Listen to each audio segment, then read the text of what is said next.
Malcolm Bivens nearly managed this main roster giant. AEW stars win AAA tag titles. One other AEW superstar is hospitalized at the moment with a mouth infection. And we've got a couple of your questions to answer. Hello, welcome to What Culture Wrestling, the solo Sunday news with myself, Andrew Pollard.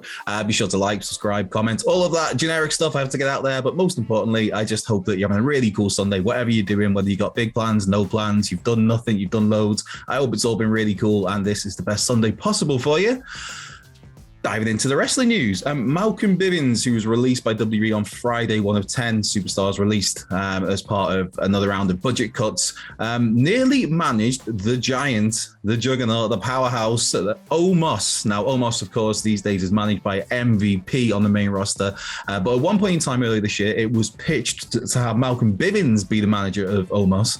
And for whatever reason, that didn't come to pass. Also, LA Knight was in the conversation to be a manager for Omos. Now, LA Knight, if you've not seen it, he's been doing these his night model management segments during SmackDown. Obviously not on SmackDown, in dark segments of SmackDown, so unaired on TV. Although one of the segments was put out by the official WWE YouTube channel of basically LA Knight starting his own faction, sneakily on the sly, off TV, where nobody's seeing it apart from the people who are in attendance. But you've got Mace, he's now known as Face from Retribution. You've also got Mansoor as this group. But LA Knight seems very much framed as a manager going forward. I hope that he does still wrestle because the dude's hell talented.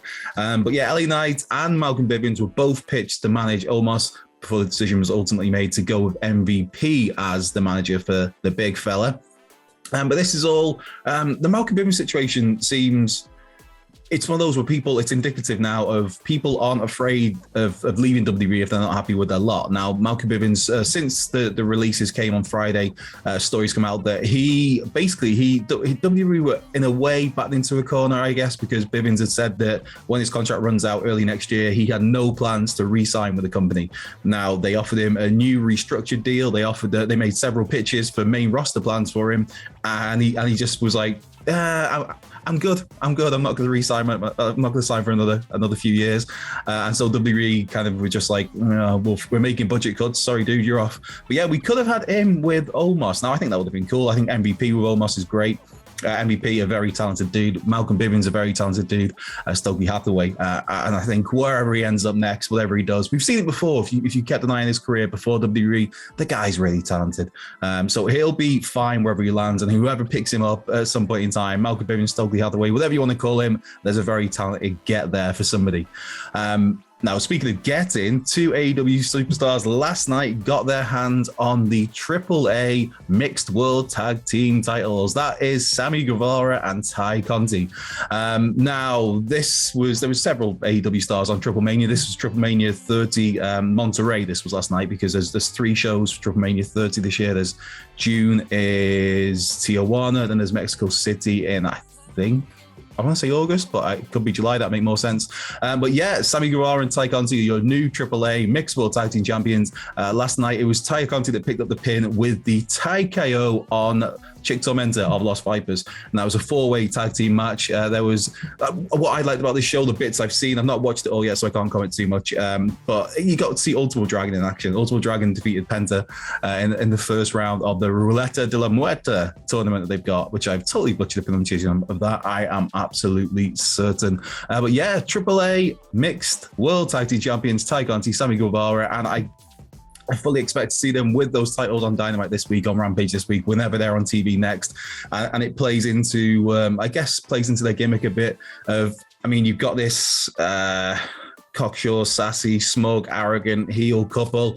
What better way to rub things in the fans' faces than we've also got tag titles now as well. Hey, woo. I'm sure that's it. The noises they make exactly like that. I should also say as well that the reports from Malcolm Bivens, that was from Fightful Select. I'm not sure if I forgot to note that before. So there you go. There's credit there for Sean Ross Sapp and the guys over at Fightful for the insight on Malcolm Bivens and the pitch for him to manage Omos. Now on one last last piece of news before we start to get things wrapped up, and again, it involves an AEW superstar, is Fuego Del Sol. Now, the poor dude is in hospital, I believe, as of this recording, because he put out a tweet yesterday to say that he's hospitalized, he's undergone surgery for a mouth infection. Now, this comes a few days after Fuego had taken to social media to say that he was having major problems with toothache. So I don't know if this is, it could well be related to toothache, mouth infection, everything's in your mouth. That's my, I am DMD, clearly an expert on this stuff.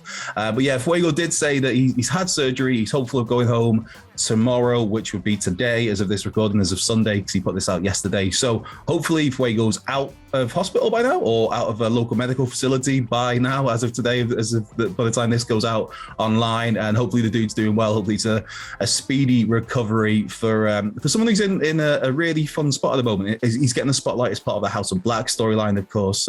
Malachi Black and his Crow News tried to unmask Fuego on this past Wednesday's Dynamite. That was thwarted by Death Triangle. So he's very much on TV, in an active role, doing things. So hopefully this doesn't keep Fuego off TV for too long.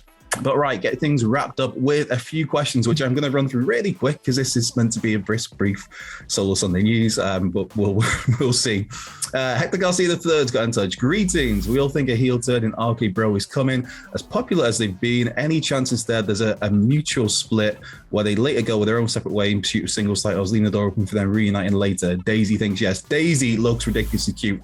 Of course, if you're new to the Solo Sunday news, I very much appreciate pictures of animals, and that is one cute doggo. So thanks for that, Hector.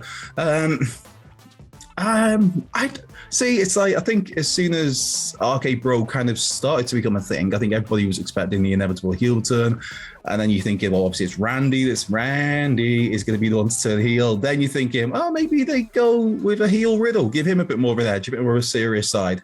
But I'm just really enjoying it. I mean, I'm not the biggest Randy Orton fan. I'm not the biggest Riddle fan. I mean, both guys are clearly talented, but I'm really enjoying them together. Randy Orton genuinely looks like he's having an absolute blast, and Riddle always looks like he's having fun. So yeah, I think the idea of a mutual split, I think that could be cool. I think maybe a mutual split where Randy genuinely gets behind his mates and like, you go and you try and get yourself the big title, go after the big dog. Something like that down the line I think will work. And then maybe you get some sort of, I don't know, down the line, then Randy, you don't get the heel turn but like before the split, you get the heel turn later where maybe Riddle has some success.